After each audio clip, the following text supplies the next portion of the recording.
Hello and welcome back.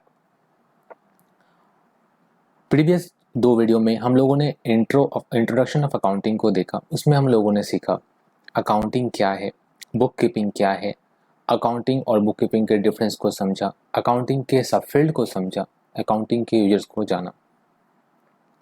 आज हम लोग देखेंगे अकाउंटिंग में यूज़ होने वाले कुछ वर्ड्स जिसको हम लोग आगे चल के यूज़ करेंगे। तो चलिए शुरू करते हैं। सबसे पहला हम देखेंगे कि अकाउंटिंग पार्टीज, ठीक है। इसमें सबसे पहला है ओनर। ओनर क्या होते हैं? ओनर वो होते हैं जो हमारे बिजनेस में कैपिटल इन्वेस्ट करते हैं, फंड्स इन्वेस्ट करते हैं, उनको हम क्या कहते हैं? ओनर कहते हैं, राइट। वो सारे पर्सन जो हमारे बिजनेस में फंड्स और कैपिटल लेकर के आते हैं उनको ओनर कहते हैं। मैनेजमेंट, हमारा अकाउंटिंग मैनेजमेंट के बेस पे, जैसे कि हम किसी भी चीज़ को मैनेज कर रहे हैं तो मैनेजमेंट एक बहुत ही वाइड टर्म्स है। हमारे फर्म्स के पोजीशन को जानने के लिए, हमारे बिजनेस के फाइनेंशियल पोजीशन को जानने के लिए मैनेजमेंट क्या करता है? हमारे बिजनेस एक्टिविटी के जितने भी मेरिट्स डीमेरिट्स होते हैं उनको वो स्टडी करता है, ठीक है। तो मैनेजमेंट का काम एनालाइज करना आपके बिजनेस एक्टिविटी को एनालाइज करके वो एक क्लियर पिक्चर देते हैं। तो ये काम होता है मैनेजमेंट का, ठीक है। देन हम लोग का आता है क्रेडिटर। क्रेडिटर्स क्या होते हैं? क्रेडिटर्स वो जिनको हमें पैसा देना है, बिजनेस को या फर्म को जिसको पैसा देना है उनको हम लोग बोलेंगे क्रेडिटर्स। जिससे कभी हम लोगों ने उधारी में कुछ माल खरीदा, या हमारा कोई बैंक चार्जेस, या किसी से हम लोगों ने पैसा लिया, उधारी में पैसा लिया जिसको हमको बाद में देना है, तो ये हमारे क्रेडिटर्स होते हैं जो हमसे लेंगे, ठीक है। एम्प्लॉय, एम्प्लॉय मीन्स जो हमारे फॉर्म से जुड़े होते हैं, जिनको कंपनीज पेमेंट में बोनस सैलरी प्रोवाइड करते हैं, ये सारे हमारे एम्प्लॉयज होते हैं। और वर्कर्स, ठीक है। एम्प्लॉयज जो हमारे बिजनेस से जुड़े होते हैं, हमारे बिजनेस के लिए काम करते हैं, इनको हम लोग वर्कर्स से बोलते हैं, ठीक है। इनको हम लोग क्या क्या पेमेंट करते हैं? जैसे सैलरी हो गया, कुछ जो डेली वर्कर्स होते हैं जो डेली बेसिस पे काम करते हैं उनको जो हम पेमेंट करते हैं उनको बोलते हैं वेजेस, ठीक है। हिंदी में बोले तो दिहाड़ी मजदूरी जिसको हम लोग देते हैं जो डेली बेसिस पे काम करते हैं, ठीक है। तो ये हमारे एम्प्लॉयज हुए। देन हम लोग आते हैं इन्वेस्टर्स पे, जो हमारे बिजनेस पे पैसा इन्वेस्ट कर रहे हैं। वो सारे लोग जो हमारे बिजनेस पे पैसे को इन्वेस्ट करते हैं उनको हम लोग कहते हैं इन्वेस्टर्स, ठीक है। इस पे हम लोगों ने इस पे हम लोगों ने सीखा था अपने प्रीवियस वीडियो में कि इन्वेस्टर्स कैसे इन्वेस्ट करेंगे। तो आपके फाइनेंशियल स्टेटमेंट के थ्रू जो आप लोगों ने इंटरप्रिटेशन किया, जो हमने रेशियो बना के दिया, उसको एनालाइज करके इन्वेस्टर्स हमारे बिजनेस पे इन्वेस्ट करते हैं। देन गवर्नमेंट, गवर्नमेंट का अकाउंटिंग में क्या रोल? चलिए समझते गवर्नमेंट क्या करते हैं। गवर्नमेंट वो सारे फर्म्स के बिजनेस के फाइनेंशियल स्टेटमेंट पे नजर रखते हैं। गवर्नमेंट का काम क्या होता है कि आपने कितना कमाया, आपसे कितना निकाल सकता है in the term of tax. अगर आपका अर्निंग अच्छा है, गवर्नमेंट आप पे नज़र रखेंगे कि आपको गवर्नमेंट को अच्छा खासा टैक्स मिले, ठीक है। तो गवर्नमेंट आपके अर्निंग्स पे, आपके मीन्स कंपनीज के बिजनेस के अर्निंग्स पे वो नज़र रखते हैं, आपके फाइनेंशियल स्टेटमेंट्स को देखते हैं और उस टैक्स कलेक्ट करते हैं, ठीक है। तो ये रोल होता है गवर्नमेंट का।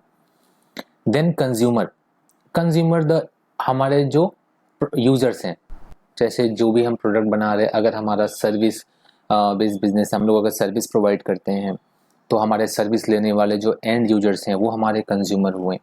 अगर हम लोग मैन्युफैक्चरिंग किसी प्रोडक्ट को बनाते हैं तो उस प्रोडक्ट को यूज़ करने वाले एंड यूजर्स, उनको हम लोग कंज्यूमर बोलते हैं, ठीक है। कंज्यूमर क्या करते हैं? अकाउंटिंग का क्या, कंज्यूमर अकाउंटिंग में वो देखते हैं कि इस बिजनेस में अकाउंटिंग पॉलिसी अच्छे से इस्टेब्लिश्ड है कि नहीं, राइट। अकाउंटिंग पॉलिसी अच्छे से इस्टेब्लिश्ड होना मतलब कंपनी और बिजनेस काम करेगा, किस पे काम करेगा, प्रोडक्ट के क्वालिटी को अच्छा करके कॉस्ट को कम करने के लिए, ताकि कंज्यूमर्स को कम दाम में उस प्रोडक्ट का यूज मिल पाए, ठीक है। देन हम लोग आते हैं रिसर्च स्कॉलर। किसी भी काम को करने के लिए लाइक हम कुछ भी स्टार्ट करते हैं तो उसके पहले हमको उसके ऊपर रिसर्च करना पड़ता है, ठीक है। तो क्या रिसर्च स्कॉलर क्या करता है, रिसर्च स्कॉलर आपके अकाउंटिंग इंफॉर्मेशन पे काम करता है, ठीक है। आपके जो फाइनेंशियल ऑपरेशंस हैं, बिजनेस के फाइनेंशियल ऑपरेशंस हैं, उसको वो एनालाइज करता है, उस पर स्टडी करता है और उसका रिपोर्ट देता है। ये काम होता है रिसर्च स्कॉलर का, ठीक है। Research scholar complete. इसके बाद हम लोग आते हैं function of accounting. Function of accounting में हम लोगों ने अकाउंटिंग साइकिल के बारे में पढ़ा था, यहाँ पे उस चीज को और डिटेल में पढ़ेंगे हम लोग, ठीक है, और हर एक वर्ड के मतलब के साथ, क्लियर। तो सबसे पहला जो होता है रिकॉर्ड कीपिंग फंक्शन, ये किसके बारे में बात कर रहा है, ये हमारे बुक कीपिंग के बारे में बात कर रहा है और जर्नल के बारे में बात कर रहा है, ठीक है। The primary function of accounting related to recording, then classifying and summary of financial transaction, journalization, posting and preparation of final statement. This facility to known operating result and financial positions, ठीक है। Managerial function, ये हम लोगों ने देखा recording function क्या करता है कि जर्नल्स को रिकॉर्ड किया, बुक कीपिंग इंक्लूडेड है, पहले book keeping, then journal, then classifying, then summary of financial transaction and journalization, ठीक है। इसके बाद हम लोग आते हैं मैनेजरियल फंक्शन में। मैनेजरियल फंक्शन क्यों यूज होता है, मैनेजरियल फंक्शन हमारा डिसीजन मेकिंग के लिए हम लोग यूज करते हैं, राइट। हम लोग बिजनेस के डिसीजन को कैसे लें, ठीक है, उसके लिए हम लोग मैनेजरियल फंक्शन को यूज करते हैं। इसके बाद हम आएंगे legal requirement function. Legal requirement क्या हो सकती है हमारे बिजनेस में, हमारे फर्म में। सो लीगल रिक्वायरमेंट क्या है, ऑडिटिंग। किसी भी रजिस्टर्ड फॉर्म मीन्स जो भी LLP, आगे आप पढ़ेंगे फॉर्म क्या होता है। तो फॉर्म्स, कोई भी रजिस्टर्ड फॉर्म होगा वहां पे आपको ऑडिटिंग कराना कंपलसरी होता है। ऑडिटिंग कैसे होगा, ऑडिटिंग तभी पॉसिबल है जब हम अकाउंटिंग करें, अकाउंटिंग को अच्छे तरीके से करें, तभी ऑडिटिंग पॉसिबल है। तो यहाँ भी अकाउंटिंग रोल प्ले करता है ऑडिटिंग के लिए, ठीक है। तो किसी भी ऑडिटिंग के लिए, किसी भी ऑडिटिंग फंक्शन के लिए अकाउंटिंग नेसेसरी है। इसके बाद हम लोग आएंगे लैंग्वेज ऑफ बिजनेस।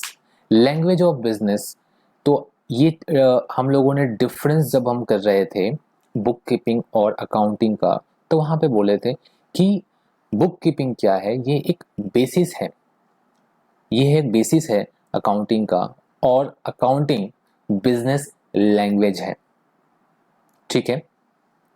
कैसे बिजनेस लैंग्वेज है, बिजनेस लैंग्वेज है।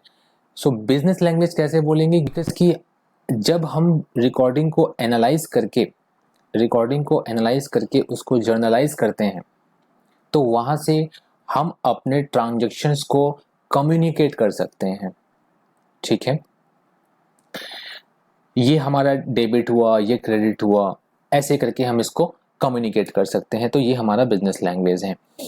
यहाँ पे बहुत सारे पार्टीज हैं जो इसके यूजर, कौन कौन है parties, owner, creditor, government, employ, ये हम लोग पहले ही कर चुके हैं, ठीक है। इसके बाद हम लोगों ने डिस्कस किया था सब फील्ड ऑफ अकाउंटिंग, सब फील्ड ऑफ अकाउंटिंग और ब्रांचेस ऑफ अकाउंटिंग, करेक्ट।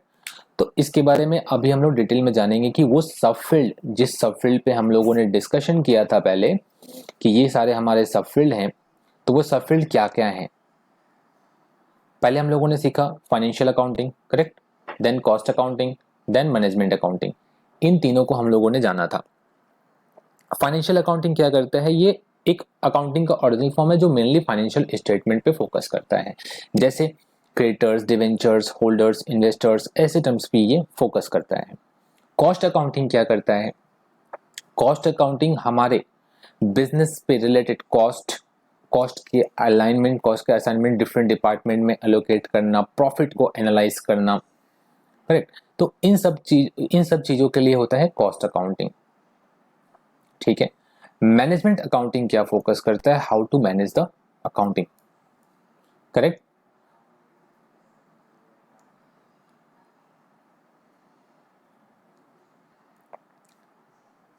जैसे आप डिटेल में यहां देखेंगे कॉस्ट अकाउंटिंग, ये क्या है? It is a branch of accounting, right. It is a branch of accounting which is concerned with the accumulation and assignment of historical cost to unit of product and department, ठीक है। primarily for the purpose of valuation of stock valuation करना, measurement of profit को measure करना, cost accounting seek the ascertain of cost of unit produces and sold or services rendered by the business unit with the view of exercising control over this cost to the assess profitability and efficiency of the enterprise, ठीक है।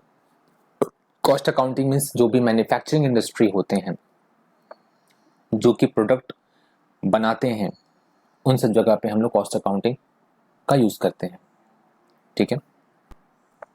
Management accounting जैसे हम लोगों ने बोला कि it is accounting for management, ठीक है, जो कि नेसेसरी इंफॉर्मेशन प्रोवाइड करता है फॉर फंक्शंस को परफॉर्म करने के लिए।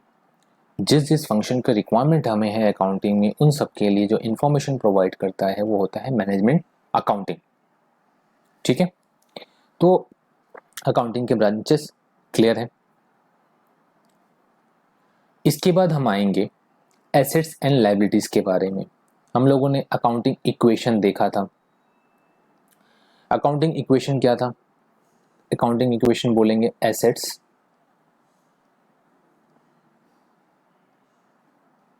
Minus liabilities is equal to capital, correct. यही था ना, ये चीज हम लोगों ने प्रीवियस क्लास में सीखा था। एसेट्स क्या होते हैं?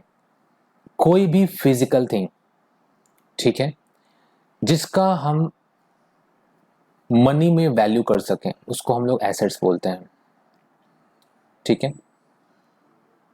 जैसे हम लोगों ने मान लीजिए अपने बिजनेस के स्टार्ट करने के लिए मैंने एक शॉप खोला। उस शॉप को स्टार्ट करने के लिए मैंने फर्नीचर लिया, डेस्कटॉप लिया, ठीक है, प्रिंटर लिया। ये सारे जो हैं हमारे एसेट्स हैं, ठीक है, जो कि लंबे समय के लिए यूज होने वाले हैं। कुछ एसेट्स इसमें ऐसे होंगे जो 12 महीने से कम के लिए यूज होंगे, लेकिन ये सारे हमारे एसेट्स हैं। जो भी चीज हम बिजनेस के लिए खरीदते हैं या बिजनेस में लगाते हैं वो हमारे एसेट्स हुए, ठीक है। Liabilities in terms we can say that अगर हम लोगों ने किसी बाहर वाले से पेमेंट लिया और उसको देना है, या किसी तरह का खर्च जो हमको बाद में पेमेंट करना है, ठीक है, ये सारे हमारे लायबिलिटीज हैं। आइए डिटेल में इसको करते हैं। जैसे कैपिटल क्या है? कैपिटल पूंजी, जो बिजनेस में हम लोगों ने इन्वेस्ट किया, जो हम लोगों ने बिजनेस में इन्वेस्ट किया, total of investment is called capital, ठीक है। एसेट्स को डिटेल में करते हैं। एसेट्स क्या है? तो कोई भी फिजिकल थिंग और right own that has a money value in is in assets. In other words, an assets is that expenditure which result in acquiring of some property or benefit for lasting nature. Assets are economic resources of the enterprise that can be useful expressed in a monetary term. Assets can be broadly classified into three types. तीन तरह के assets होते हैं। कौन कौन से? Fixed assets, current assets and fictitious assets. एक एक करके जानते हैं क्या है। फिक्स एसेट्स वो एसेट्स होते हैं जिनको हम लॉन्ग टर्म के लिए यूज करते हैं। Long term means those asset जिसको हम लोग मोर देन 12 मंथ यूज करेंगे। मोर देन 12 मंथ अगर हम लोग उसको यूज कर रहे हैं, दैट मीन वो हमारा फिक्स एसेट्स है।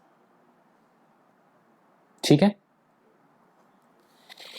तो ये फिक्स एसेट्स क्लियर हो गया। जैसे एग्जांपल में क्या क्या बोलेंगे भाई, लैंड है, बिल्डिंग है, मशीनरी है, प्लांट है, फर्नीचर है, फिक्सर है, तो ये सारे हमारे फिक्स एसेट्स में आते हैं। फिक्स एसेट्स में भी दो part, tangible, intangible. Tangible and intangible. Tangible क्या होते हैं? वो सारे एसेट्स जिसको आप छू पाओ, जिसको आप देख पाओ, उनको हम लोग बोलते हैं टेंजिबल। ठीक है, ये सारी चीज एमसीक्यू में और क्वेश्चंस में पूछे जाते हैं, राइट। तो टेंजिबल एसेट्स क्या होते हैं? वो सारे एसेट्स जिसको आप छू पाओ, देख पाओ, वो हमारे सारे टेंजिबल एसेट्स हैं। और वो सारे एसेट्स जिनको आप देख सुन नहीं सकते हो, देख और छू नहीं सकते हो, उनको हम लोग बोलते हैं इंटेंजिबल एसेट्स। सो टेंजिबल और इंटेंजिबल्स के एग्जांपल्स। सो टेंजिबल में जैसे व्हीकल हो गया, plant and machinery, equipments, chairs, जो चीज को आप देख और छू पा रहे हो। इनटेंजिबल में हमारा हुआ गुडविल, ट्रेडमार्क, पैटेंट, कॉपीराइट। ठीक है, गुडविल, गुडविल क्या होता है? पास्ट में कमाए हुए रिस्पेक्ट, इसको कॉमन वर्ड में हम समझ रहे हैं। ठीक है, पास्ट में जो भी हमने अपना गुडविल जनरेट किया, मतलब जो भी हमारा रिस्पेक्ट है, उस रिस्पेक्ट के भरोसे अभी जो हम उससे कमा रहे हैं, उसको बोलते हैं goodwill. In business term, past में किए गए एफर्ट के बदौलत अभी जो हम उस पे कमा रहे हैं, वो हमारा होता है गुडविल। ठीक है, ये हमारा क्या है? इंटेंजिबल एसेट्स है। ट्रेडमार्क, पैटेंट, कॉपीराइट एक्सेट्रा, ये सारे हमारे इंटेंजिबल एसेट्स हैं। ठीक है, चलिए अभी इसमें एक एसेट्स आता है वेस्टिंग एसेट्स और depleting assets. What is mean of wasting and depleting assets? Wasting assets और डिप्लेटिंग एसेट्स का मतलब होता है वो सारे एसेट्स जो यूज के साथ खत्म होते हैं। ठीक है, जैसे ऑयल वेल, ऑयल का कुआं, कोयले का खदान, जैसे जैसे हम लोग यूज करेंगे वहां से वो चीज खत्म होगा। तो ये सारे हमारे वेस्टिंग एसेट्स और डिप्लेटिंग एसेट्स कहलाते हैं। ठीक है, तो एसेट्स के बारे में हम लोग को जानना, एसेट्स वो सारे रिसोर्सेस जो कि हम बिजनेस में यूज करते हैं, जैसे land, building, machinery, plant, furniture, fixtures, ये सारे हमारे फिक्स एसेट्स होते हैं। फिक्स एसेट्स के दो कैटेगरी होते हैं, टेंजिबल, इनटेंजिबल। टेंजिबल एसेट्स वो सारे एसेट्स होते हैं जिनको हम छू सकते हैं, देख सकते हैं, जैसे vehicle, plant and machinery, equipment etcetera. Intangible assets वो सारे एसेट्स होते हैं जिनको हम छू और देख नहीं सकते हैं, जैसे हमारा गुडविल हो गया, ट्रेडमार्क हो गया, पैटेंट हो गया, कॉपीराइट हो गया। ट्रेडमार्क, पैटेंट, कॉपीराइट, ये सारे आगे हम लोग आगे चलकर डिस्कस करेंगे। ठीक है, उसके बाद हम लोगों ने करा wasting assets and depleting assets. Wasting assets and depleting assets का मतलब हुआ जो वो सारे एसेट्स जिसके इस्तेमाल के साथ जो खत्म हो रहे हैं, जैसे जैसे हम उसको यूज कर रहे हैं वो खत्म होते जा रहे हैं, उन सबको हम लोग बोलते हैं वेस्टिंग एसेट्स। ठीक है, इसके बाद हम लोग एसेट्स के दूसरे कैटेगरी में आएंगे, current assets. What is current assets? Current assets का मतलब होता है जो एसेट्स हम लोग 12 महीने से कम के लिए यूज कर रहे हैं। 12 महीने से कम के लिए जिन एसेट्स को हम लोग यूज करते हैं उनको बोलते हैं करेंट एसेट्स। ठीक है, are assets held for the short term. Short term means less than 12 month. Okay, 12 महीने से कम आपने अगर एसेट्स को यूज किया, उसको बोलते हैं हम लोग करेंट एसेट्स। जैसे bills receivable, stock, temporary marketable security, cash and bank balances, ये सारे इसके एग्जांपल्स हैं। क्लियर है? इसके बाद हम लोग आते हैं फिक्टिशियस एसेट्स। ठीक है, current assets complete, then fictitious assets. ये एसेट्स वो होते हैं जिसका कोई भी फिजिकल और रियलाइजेबल वैल्यू नहीं होता है, रिमेनिंग एक्सपेंसेस नहीं है, ठीक है। जैसे discount on issue of shares, clear है, it refer to those assets which do not have any physical form and realisable value, जिसका कोई भी फिजिकल फॉर्म और रियलाइजेबल वैल्यू नहीं है, ठीक है। तो इसको हम लोग बोलते हैं fictitious assets. Assets parts clear है। एसेट्स यहां से हम समझेंगे, जब तक एसेट्स नहीं समझ पाएंगे तब तक अकाउंटिंग में हमें दिक्कत होगा। एसेट्स एंड लायबिलिटीज, इन सारे टर्म्स को समझना बहुत जरूरी है। तो वापस एक बार देखते हैं एसेट्स में हम लोगों ने क्या सीखा। तो एसेट्स में हम लोगों ने जाना कि वो सारे एसेट्स जो कि हम लंबे समय के लिए यूज़ करते हैं, लंबे समय से यहाँ मतलब है 12 महीने से ज़्यादा के लिए जिसको यूज़ करते हैं, उसको हम बोलते हैं फिक्स एसेट्स। फिक्स एसेट्स के दो कैटेगरी होते हैं, tangible and tangible. Tangible assets वो होते हैं जिनको हम छू सकते हैं, देख सकते हैं, उनको बोलते हैं टेंजिबल एसेट्स। इनटेंजिबल एसेट्स उन एसेट्स को बोलते हैं जिनको हम छू सकते हैं और छू नहीं सकते और देख भी नहीं सकते, उनको बोलते हैं इनटेंजिबल एसेट्स। टेंजिबल एसेट्स के एग्जांपल होते हैं vehicle, plant and machinery, equipments. Intangibles के एग्जांपल्स होते हैं goodwill, trademark, patent, copyright, know how, ठीक है। इसके बाद हम लोगों ने जाना wasting assets and depleting assets. Wasting assets क्या होते हैं? वो सारे एसेट्स जो हमारे इस्तेमाल के साथ खत्म होते चले जाते हैं, उनको हम लोग बोलते हैं वेस्टिंग एसेट्स और डिप्लेटिंग एसेट्स। फिर हम लोगों ने जाना कि what is current assets. Current assets मतलब जिस एसेट्स का इस्तेमाल हम 12 महीने से कम समय के लिए कर रहे हैं, उनको हम लोग बोलते हैं करंट एसेट्स। फिक्टिशियस एसेट्स किसको बोलते हैं? वो जिनका फिजिकल फॉर्म नहीं है और जिनका रियलाइजेबल वैल्यू नहीं है। जिनका फिजिकल फॉर्म नहीं है और रियलाइजेबल वैल्यू नहीं है, उनको हम बोलते हैं फिक्स एसेट्स। क्लियर है? चलिए अब हम लोग आगे बढ़ेंगे लायबिलिटी के लिए। लायबिलिटी हम लोगों ने क्या किया, जो भी हम लोगों को आउटसाइडर्स को पेमेंट करना है उसको हम लोग बोलेंगे लायबिलिटीज, ठीक है।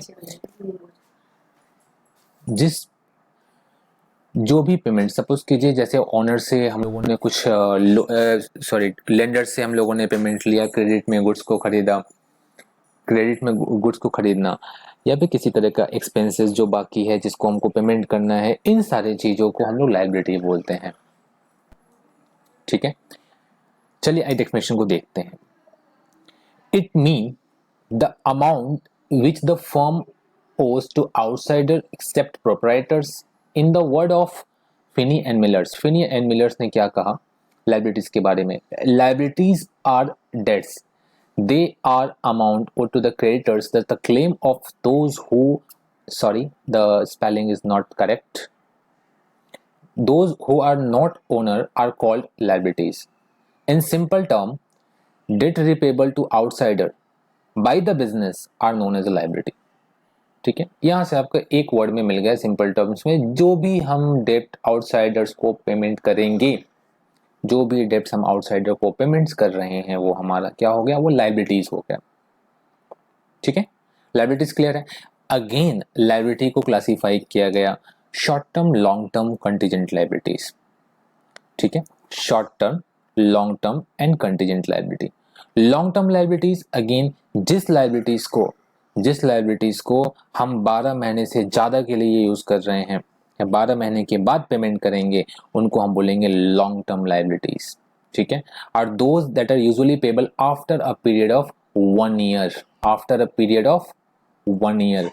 For example a term loan for a financial institutions, debentures issue by the company, ठीक है। ये सारे इसके एग्जाम्पल्स हैं। जिस भी लायबिलिटीज का पेमेंट 1 साल से ज़्यादा होगा, वो हमारा लॉन्ग टर्म लायबिलिटी होगा। शॉर्ट टर्म लायबिलिटी जिसको 1 साल से पहले हम लेकर के खत्म कर देंगे, are the obligation. Short term liability क्या है? Short term liability are the obligation that are payable with in a period of 1 year. 1 साल के अंदर हमने उसका पेमेंट देके उसको क्लियर कर दिया, तो that mean short term liabilities. Contingent liabilities हो भी सकता है, नहीं भी हो सकता है, that is called contingent liabilities. Clear है?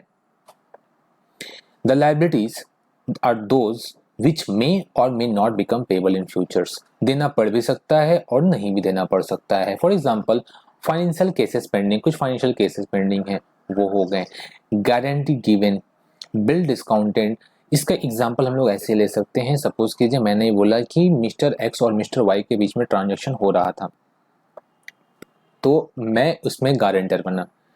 तो मैंने बोला मिस्टर एक्स मिस्टर वाई को पेमेंट कर रहा है, जो कि 1 साल के बाद वो रिटर्न कर देगा।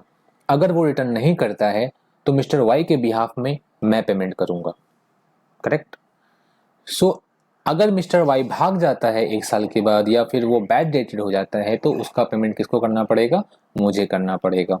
बट अगर वो नहीं भागता है तो मुझे कोई पेमेंट नहीं करना पड़ेगा, एग्रीमेंट सेटल हो जाएगा। तो यहाँ पे सिनारियो क्या बना? भाग भी सकता है और नहीं भी भाग सकता है। बदमाश हुआ तो भागेगा, नहीं तो नहीं भागेगा, ठीक है। तो लायबिलिटीज का टर्म्स क्लियर है। लायबिलिटीज मतलब कोई भी डेट जो हमको आउटसाइडेड को पेमेंट करना है उसको बोलते हैं लायबिलिटीज। लायबिलिटीज के 3 section, long term liability, short term liability, contingent liability. Long term liabilities mean those liability जिसको हम लोग 1 साल के बाद पेमेंट करते हैं। Short term liability mean those liability जिसको हम लोग 1 साल के अंदर अंदर पेमेंट कर देते हैं। कंटीजेंट लायबिलिटी क्या होता है? Contingent liability mean those liability which may or may not be payable, देना पड़ भी सकता है और देना नहीं भी पड़ सकता है, तो इन सबको हम लोग बोलते हैं कंटीजेंट लायबिलिटीज।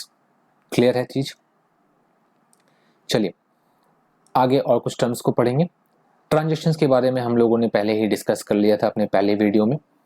ट्रांजैक्शंस क्या होते हैं? ट्रांजैक्शंस मीन दोज ट्रांजैक्शन जिसका मॉनेटरी इंपैक्ट होता है बिजनेस पे, उसको हम लोग ट्रांजैक्शंस बोलते हैं। एक्सचेंज ऑफ मनी और money worth from one to another account, event like a purchase and sale of goods, receipt and payment of cash, ठीक है। तो ये हमारे सारे लायबिलिटीज हुए। चलिए आगे बढ़ते हैं।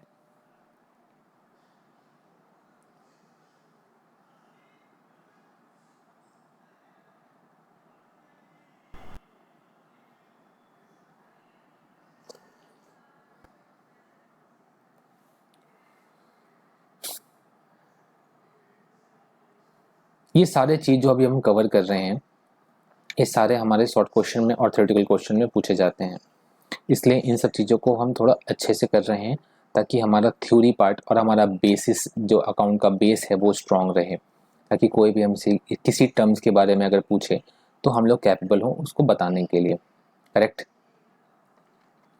चलिए अब आते हैं वाउचर्स। वाउचर्स क्या होते हैं? जैसे आप कुछ भी परचेज करते हो या कुछ भी सेल करते हो तो शॉपकीपर आपको क्या करता है? एक इनवॉइस बना के देता है कि ये इनवॉइस है, इसमें सारा आपका डिटेल है। तो ये जो इनवॉइस है इसी को वाउचर्स बोलते हैं। इसमें हमारे प्रोडक्ट का डिटेल और शिपमेंट का डिटेल और ये एक प्रूफ है कि हमारा ट्रांजैक्शन हुआ है, ठीक है। जैसे बहुत सारे अगर आप कंपनी में काम करोगे तो कंपनी आपको बोलेगी कि मैं तुमको ट्रैवलिंग अलाउंस दूंगा, मतलब आप मेरे काम के लिए, कंपनी के काम के लिए कहीं जा रहे हो तो जाने का और आने का जो भी फेयर लगेगा, भाड़ा लगेगा, वो मैं आपको पेमेंट करूंगा। बट शर्त है उस पेमेंट का प्रूफ होना चाहिए, उस पेमेंट का प्रूफ होना चाहिए। तो प्रूफ क्या हुआ? जैसे आप बस से गए, बस का टिकट, ये आपका प्रूफ हुआ। उसी तरीके से जब आप बिजनेस में ट्रांजैक्शंस करोगे तो बिजनेस ट्रांजैक्शंस के जो वाउचर्स होंगे वो आपके प्रूफ होंगे, जो कि हमारे ऑडिटिंग में काम आएंगे, जो कि हमारे ऑडिटिंग के लिए बहुत ही ज़रूरी होते हैं और ऑडिटिंग का ये एक इक्विपमेंट होता है, ठीक है। प्रोप्राइटर्स मीन वो होते हैं कि जो जिन्होंने हमारे फर्म पे, जो बिजनेस पे इन्वेस्ट किया और वो रिस्क ले रहे हैं, रिस्क से कनेक्टेड हैं, तो वे हमारे प्रोप्राइटर्स हुए, ठीक है। देन हम आएंगे डिस्काउंट में।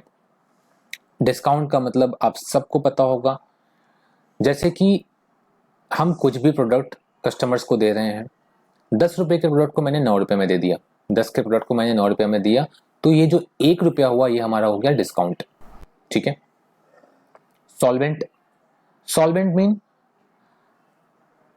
पर्सन जो कि जिसके पास सफिशिएंट फंड है कंपनी के बाकी पेमेंट का और क्रेडिटर्स जितने, मतलब लेनदार हैं हमारे, क्रेडिटर्स मीन जितने हमारे लेनदार हैं उनको देने के लिए उसके पास पैसा है, उनको बोलेंगे सॉल्वेंट।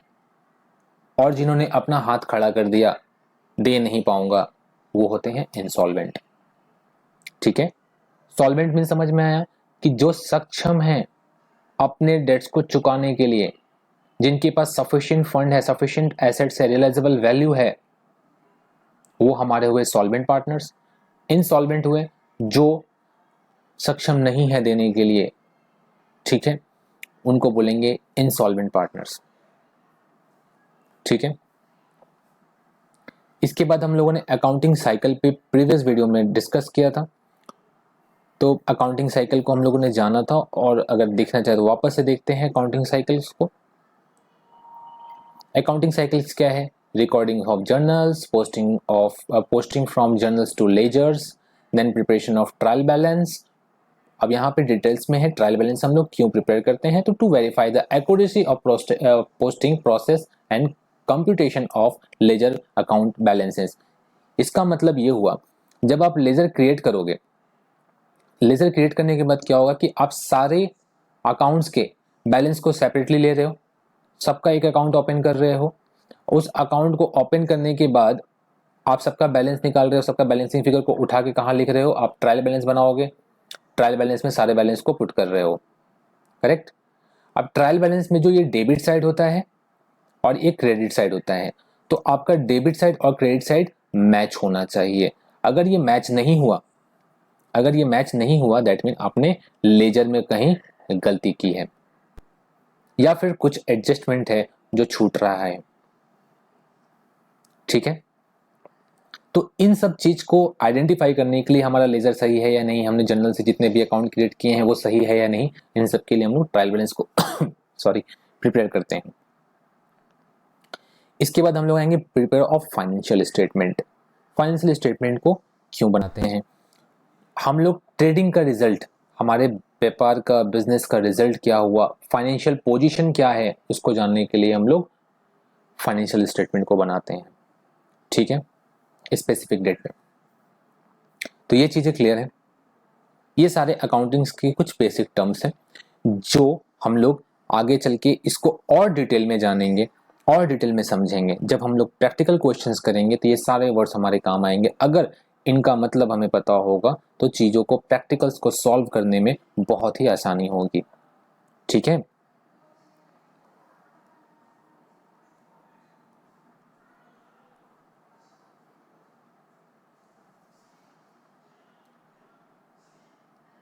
अगर आपका कोई भी क्वेश्चंस है आप मुझे कमेंट बॉक्स में लिख सकते हो, मैं उस पर ज़रूर से रिप्लाई करूँगा।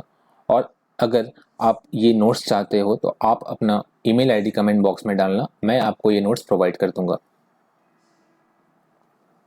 ठीक है, तो आज की क्लास में जितने भी हम लोगों ने सीखा इसको आप कवर करो। फिर नेक्स्ट क्लास में हम लोग जानेंगे गोल्डन रूल के बारे में, गोल्डन रूल को सीखेंगे, गोल्डन रूल है क्या।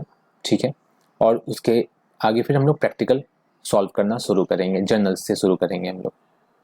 ठीक है, तो आज के लिए बस इतना ही, मिलते हैं फिर अगले वीडियो में। Thank you.